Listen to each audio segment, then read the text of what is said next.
Hey, welcome to our channel. This is our first travel video, and we wanted to show off our trip and show some of the places we went, some of the things that we saw, and some of the stuff we did. Um, anyway, we did like a 10-day trip from Portland, Oregon to Astoria, Oregon, and then we drove on down the coast to Oregon, California, and eventually we ended up in Sonoma, California. And then we eventually flew out from Sacramento, California. So here it is. So our first stop, we left right from the Portland airport, was the Columbia River Gorge, and this is a canyon that runs along the Columbia River, and the canyon stretches for over 80 miles. It starts just 30 odd miles east of Portland and goes all the way through the mountains. And it's a pretty popular recreational destination to people who live out there. But anyway, the Columbia River Gorge offers really amazing views. There's great hiking and mountain biking trails, and there's more than 90 waterfalls out there. So we saw several of them, and some of them were just a few steps from the car, really.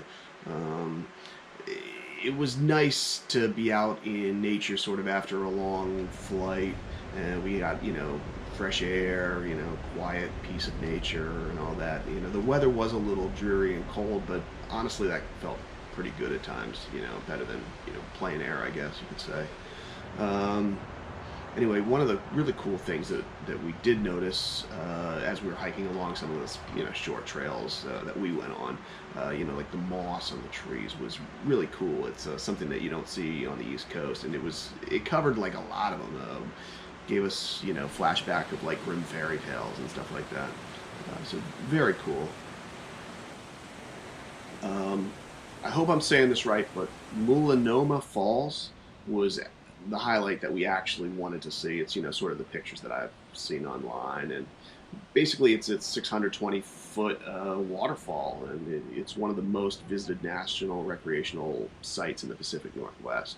And it's fed by some underground springs from a local mountain, and the flow can vary, but it's usually highest during sort of like the winter spring time.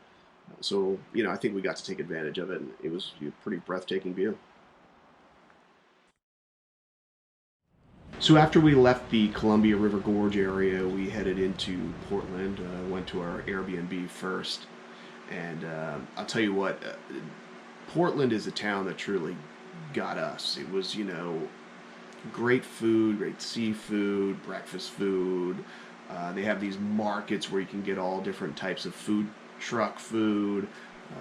We had some fantastic sushi, and it just sort of embraces like this outdoor spirit, um, which once again we really appreciated and liked, and the cool hip vibes. So that was Portland. This gem that we went to, it's called the Lansu Chinese Garden, and it's sort of an oasis of like tranquil beauty and harmony, and it really shows off some authentic Chinese culture. It opened in 2000, and the Lansu Chinese Garden is one of Portland's unique treasures, and it's a collaboration between cities in Portland and, I hope I said this right, but Suzhou, which is a city in China, which I guess is famous for being part of the Ming Dynasty and having these beautiful gardens. So the Lansu was built by Chinese artisans that were actually from the city, Suzhou, and it's one of the most authentic Chinese gardens outside of China, according to them. But the traditional design of these Chinese gardens, it includes water stones, plants, and different buildings. There were a few koi in the pond, although they said most had died through the cold winter. But we were able to pick out a couple, and that was pretty cool. So the other thing we wanted to do while we're in Portland, just because it's so close, is to see Mount Hood. I've always seen pictures that sort of look like this. Apparently that's near a place called Trillium Lake. Um, However, in April it's still snowing pretty bad, so we got to see more of this.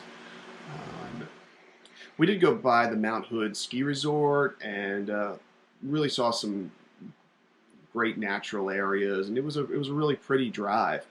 Um, On the way back, we managed to stop at this wood carving store to see a wood carving artist, and that was pretty much a highlight of that trip, and just these really cool designs and stuff. You know, Sasquatch or beavers or whatever this guy was making. They talked to us, and he was really cool. I guess he carves all the wood out of a chainsaw, and this is apparently, which I vaguely knew, is a pretty national thing, and a lot of people do this.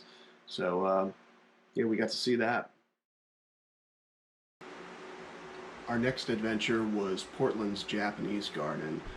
This sits nestled in the hills of Portland's iconic Washington Park, and it overlooks the city and provides a tranquil urban oasis for locals and travelers alike. The garden was designed in 1963, and it encompasses 12 acres with 8 separate garden styles and includes an authentic Japanese tea house. There's some meandering streams, walkways, and a spectacular view of Mount Hood. This is a place to discard all your worldly thoughts and concerns and see oneself as a small but integral part of the universe. There are 4 essential elements that are used in the Japanese garden. It's rocks, water, plants, and ornaments. In Japanese design principles, they try to include a symmetry, borrowed scenery, and balance, and some symbolism.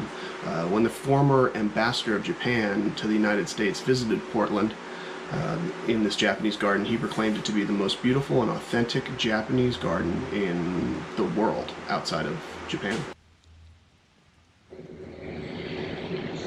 And while Portland's Japanese garden was definitely beautiful, we obviously were dodging the rain in and out, and that was interesting. It was closed, I believe, on Sunday and Monday, or Monday and Tuesday, so it's probably a good idea to get tickets before you go down, and just have plenty of time, because it really is nice just to sit, enjoy, look at the natural things, and the trees, flowers.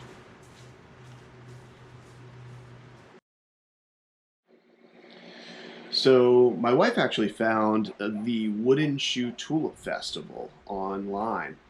We wanted to go see that because her favorite flowers is tulips, and it's really pretty to look at all the flowers and all the beautiful colors and all that stuff. But anyway, it's about 40 minutes outside of Portland, and they are supposed to be one of the top spring attractions in the state of Oregon, but it shows off about 40 acres worth of tulips. They have over 200 acres of outdoor space with like stuff for kids, playgrounds, and then like some food trucks and some wine and things like that. But anyway, this Tulip Festival takes place like late March through end of April kind of. But it's a family farm. It began in the 50s, and then in the 70s they started selling tulips for sale, and then apparently by the 80s they had like 15 acres of tulips, and they saw this opportunity that they could just call it the Wooden Shoe Tulip Farm.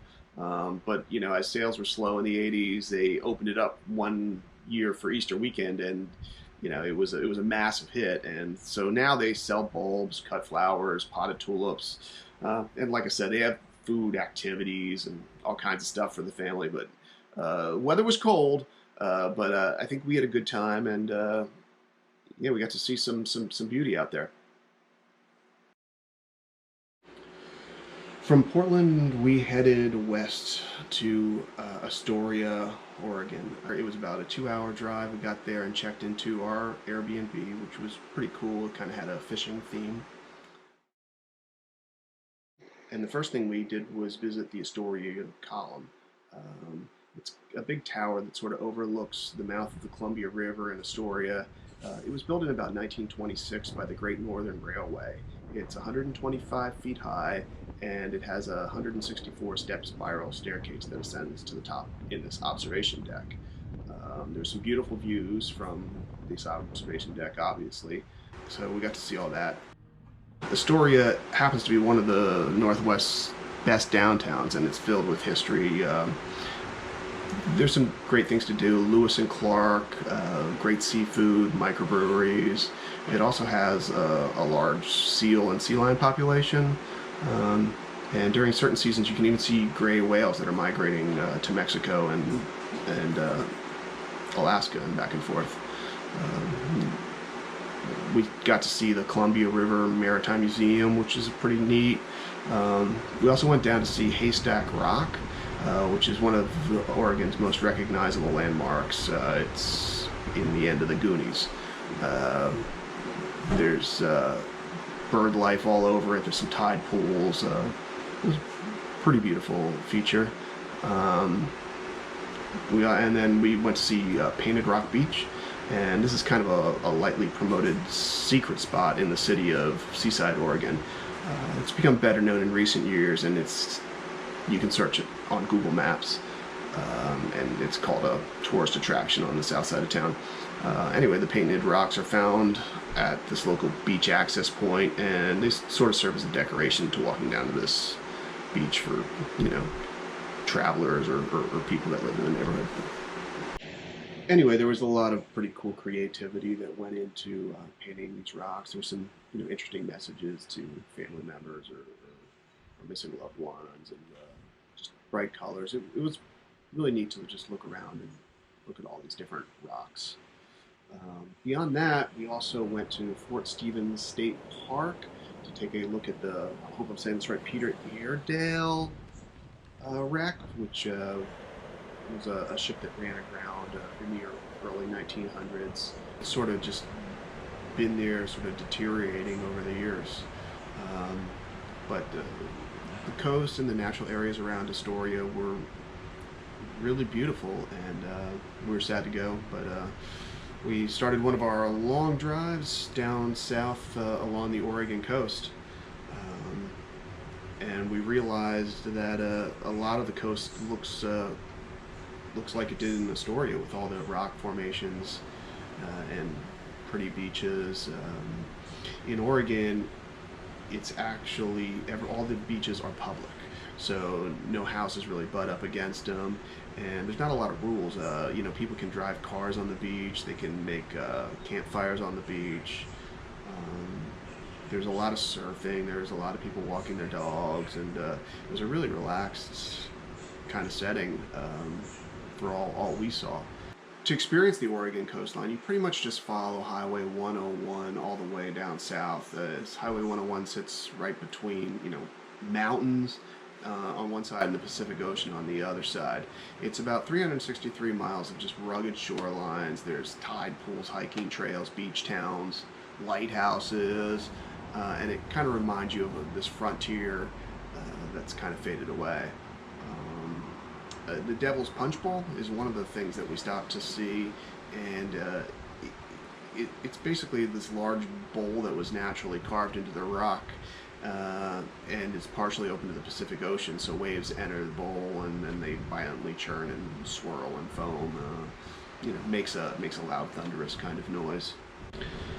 So after our long drive down the coast of Oregon, we got our next night stay, which was in North Bend at an Airbnb, and the Airbnb was cool. It was right up on the bay there. The tides came in and almost went like under the building itself.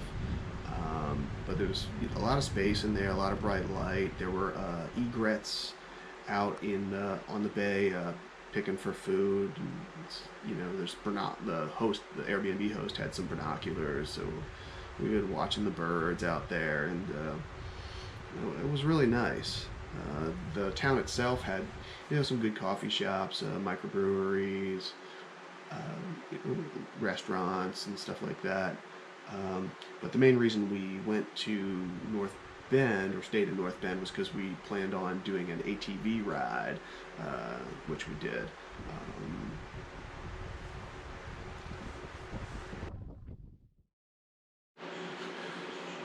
We rented our four-wheelers from Ridin' Dirty. They're one of a couple of outfielders in the area. We rode on the Oregon Dunes National Recreational Area. This is sort of a sand dune landscape. It's located on the Oregon dunes in the coast, and it stretches about 40 miles. You can see the Pacific Ocean from the top of some of the dunes. It's a pretty popular spot to four-wheel. I actually have a friend that lives out in Seattle, and he trails his four-wheeler down to ride in this area. You can use motorized vehicles in a lot of parts on the coast of Oregon, and then this is just really one of the more popular ones, I guess. So it was a cold day out, but we had a lot of fun. It was pretty exhilarating, and we felt pretty safe doing it, even though we really had very little experience with four-wheelers ourselves.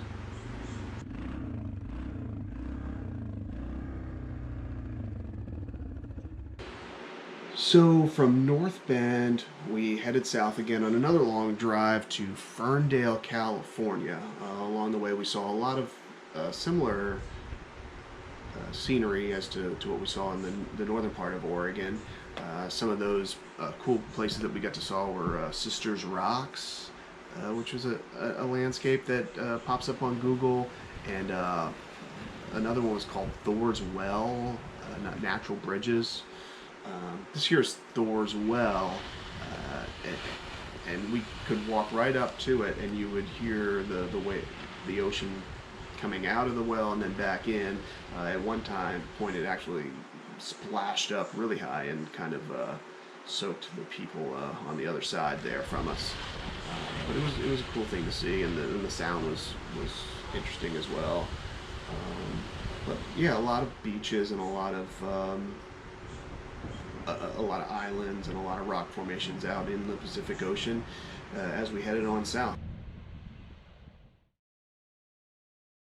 Once we got into California, we started seeing the giant redwood national forests. Redwood state and national forests are home to some of the largest trees in the world. Some of these trees are 200 to 50 to 300 feet tall, and some of them have a circumference of 94 feet. There's trees there that are over 2,000 years old, so you can just think of all the things they've seen. The parks themselves are almost 140 acres, so there's a lot to explore. We spent a lot of time on a hike in Ladybird Grove, which is in the Redwood State Forest, and we got to see some of the largest trees in the world. This was actually one of the nicest days we had on our trip. The sun was shining, and the trees were beautiful. The birds were singing. You did see some sort of burnt-out trees, which I guess is nature's way of sort of rejuvenating the forest.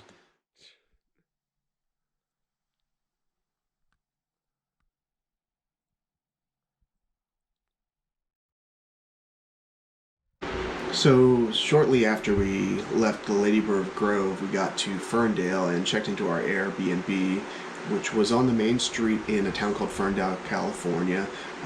The woman who owned it spent a lot of time with gardening and upcycling of antiques, and really had an interesting place with lots of cool knickknacks and furniture and fixtures all throughout the house. They even had a record player, which we're really into vinyl, and one of their records happened to be our wedding song. So I don't know if she just knew us, just got us, or it was just luck. But anyway, in Ferndale, it is known for all these well-preserved Victorian homes and storefronts and a main street. It's got a lot of decent restaurants and bakeries and coffee shops and such. There was a lot of wealth generated there through dairy industry, and it's nestled in this mountainous sort of region of Humboldt County. There's a lot of lumber, there's farming areas, but we picked Ferndale mainly not necessarily for the architecture, but because it was close to the Avenue of Giants, which we were going to spend some time in. Avenue of the Giants is easily the most scenic drive among the Redwoods. It's been called the finest forest drive in the world. The 31-mile avenue is lined by titan trees. It parallels Highway 101 and offers a slower and peaceful route through southern Humboldt County. forest is divided into several groves. One of the more famous is the Founder's Grove, which contains the Founder's Tree. When it was discovered in 1931, the Founder's Tree was thought to be the tallest tree in the world and stands at about 350 feet. The groves each contain short hikes, although the word stroll is more fitting. We're talking a mile and a half of flat ground trips to see some of nature's remarkable beauty. One attraction even features a tree you can drive a car through. Although, let's hope it's a small car. We folded in the side mirrors on our compact and took it slow.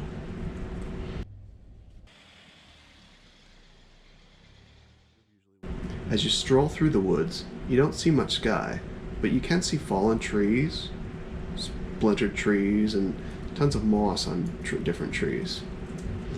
There's even some peaceful streams that you can walk by. When redwoods are threatened, they produce burls. These contain dormant buds and help trees reproduce after they're gone. Avenue of the Giants passes secluded forest hamlets, campgrounds, picnic areas, and even access points to the Eel River. The Eel River itself is a federally designated wild and scenic waterway, and here there's idyllic swimming, fishing, and paddling spots. Numerous trailheads can be found all along the avenue, and each lead into a magical redwood forest. We said goodbye to the Avenue of the Giants and headed south on another long drive, after a delicious breakfast, of course. We tried to stick to Highway 101 and stopped to take in the coastal scenery. Along the way, we did go through the mountains and through more redwood forests, and of course we had to stop and soak in some of it all. One of our stopping spots was Glass Beach near Fort Bragg, California.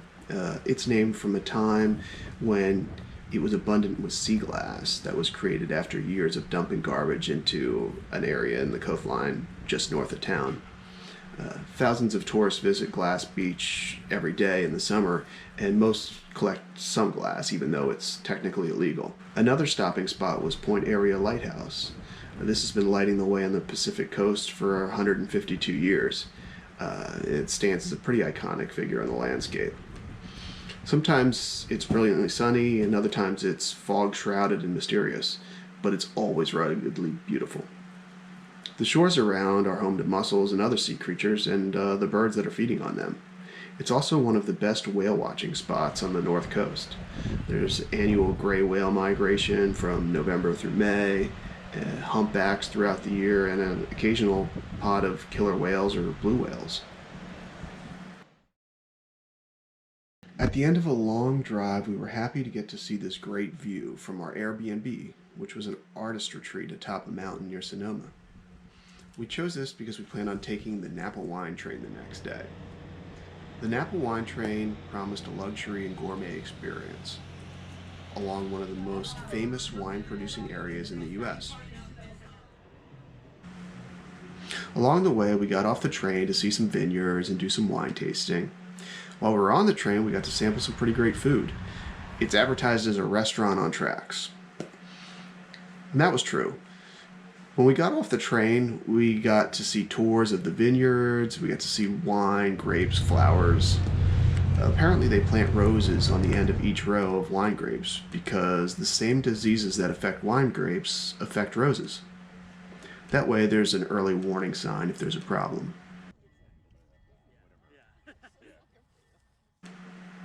Inside the wineries, we got to sample some of the wine and learn about how it was made or how to taste it. And we were always in these really cool rooms that were lined with oak casks and filled with aging wine. Cheers. We hadn't planned on this one, but on our last day we realized we're only about 40 minutes from the Golden Gate Bridge.